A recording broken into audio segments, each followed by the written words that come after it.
I'm Dr. Shelley Seguin, chiropractor from the Chiropractic Centre for Optimum Health in Pickering, Ontario. And I'm here today to share with you our 4 top core strengthening exercises. These are exercises that can be done and are done from the elite athlete to the average person who's trying to maintain a strong and healthy spine, preventing them from injury. Like any exercise, we always recommend that before you start something new, you check in with your chiropractor or with your physician to make sure it's safe for you to do.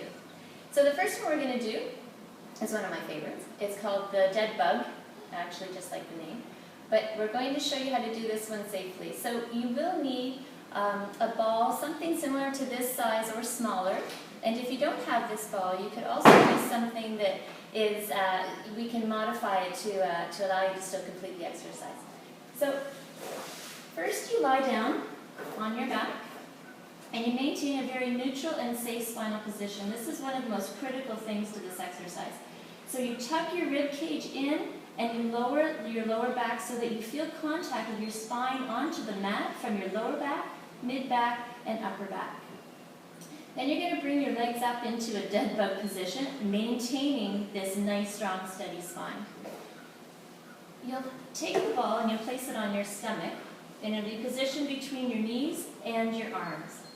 So then what you do, maintaining that strong spine position, is you're going to press your opposite knee and arm into the ball, release, opposite knee, release.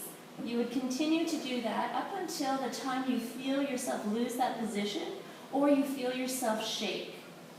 Now to do this exercise without the ball, what you would do, it makes it a little bit more difficult, I find. You maintain the position and you lower your opposite arm and leg to the floor and come back up again. Opposite and come back up again. All the while keeping that nice, strong, stable spine. To do the mid-abdominals with the ball, you'd be back in this position, and instead of doing alternating, you're going to do simultaneous arm and leg squeezes. So that's the dead bug.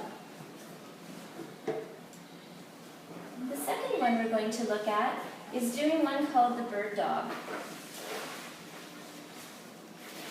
Now the entry-level bird dog is on hands and knees.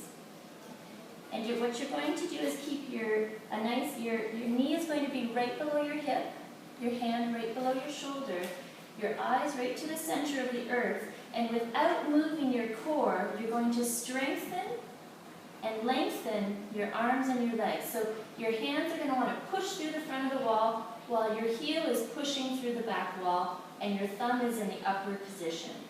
Back to rest. Reach, rest. Reach and rest. Now to bring that up a little bit, you can make it a little harder by using a stretch band.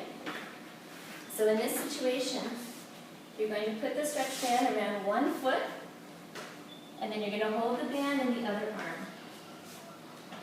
So in this position, you're going to then stretch and release. So now you have the resistance there to make it that little bit harder for yourself. From there, we'll move into the plank position.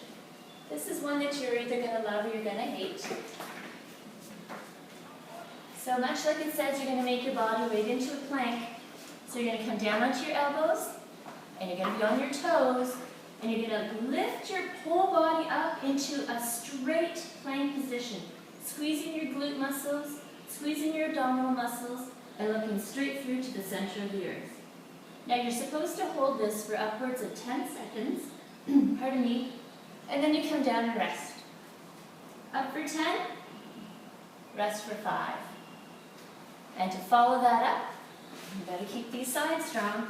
So you're going to go onto your side plank now, elbow right underneath your shoulder. To make it a little easier, you can stagger your feet, hands on your hip, push your bottom up. So again, you're in a nice, straight, long position. Up for 10, down for 5. Up for 10, and down for 5.